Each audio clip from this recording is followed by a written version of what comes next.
ಈ ಬಾರಿ ರೈತರು ಮತ್ತ ಮಳೆ ಆಗ್ತಾ ಇಲ್ಲ, ಕಾಲುವೆಗೆ ನದಿಗೆ ನೀರು ಬರ್ತಾ ಇಲ್ಲ. ವಾರ ನಿನ್ನೆಯಿಂದ ಘಟಪ್ರಭಾ ಹಿರಣ್ಯಕೇಶಿ ನದಿ ಬರ್ತಾ ಇದೆ.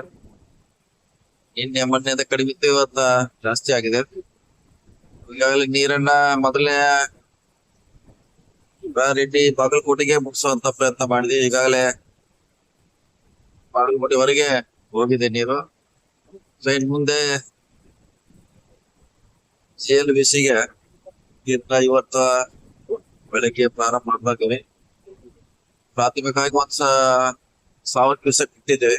ಮಧ್ಯಾಹ್ನ 2,000 ಐತೆ. ಕೊನೆಗೆ ಸಾಯಂಕಾಲ 24 ಕ್ಯೂಸೆಕ್ ನೀರನ್ನ ಬಿಡೋ ಮೂಲಕ ಸುಮಾರು 2 ಲಕ್ಷ ಎಕರೆಗೆ ನೀರು ಹಾಕ್ತದ.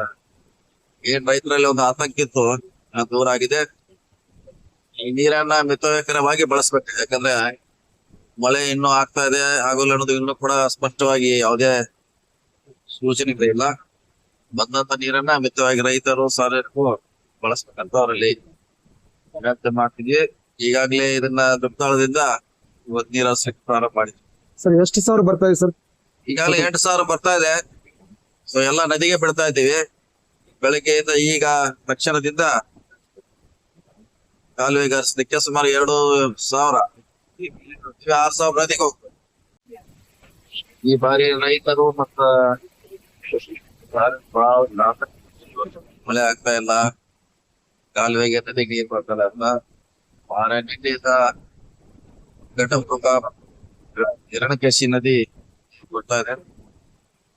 ನಿನ್ನೆ ಮೊನ್ನೆದ ಕಡಿಮೆ ಇತ್ತು, ಇವತ್ತ ಜಾಸ್ತಿ ಆಗಿದೆ. ಈಗಾಗಲೇ ನೀರನ್ನ ಮೊದಲನೇ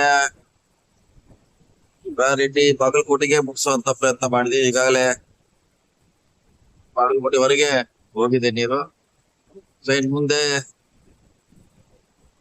CLBCಗೆ ಇವತ್ತು ಬೆಳಗ್ಗೆ ಪ್ರಾರಂಭ ಮಾಡ್ಬೇಕಾಗಿ ಪ್ರಾಥಮಿಕವಾಗಿ 1,000 ಕ್ಯೂಸೆಕ್ ಇಟ್ಟಿದ್ದೇವೆ.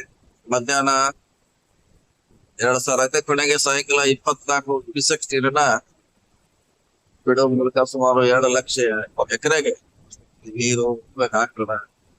ಏನ್ ರೈತರಲ್ಲಿ ಒಂದು ಆತಂಕ ಇತ್ತು, ಅದು ದೂರ ಆಗಿದೆ. ಈ ನೀರನ್ನ ಮಿತವ್ಯಯವಾಗಿ ಬಳಸ್ಬೇಕು. ಯಾಕಂದ್ರೆ ಮಳೆ ಇನ್ನೂ ಆಗ್ತಾ ಇದೆ, ಆಗೋಲ್ಲ ಅನ್ನೋದು ಇನ್ನೂ ಕೂಡ ಸ್ಪಷ್ಟವಾಗಿ ಯಾವುದೇ ಸೂಚನೆಗಳಿಲ್ಲ.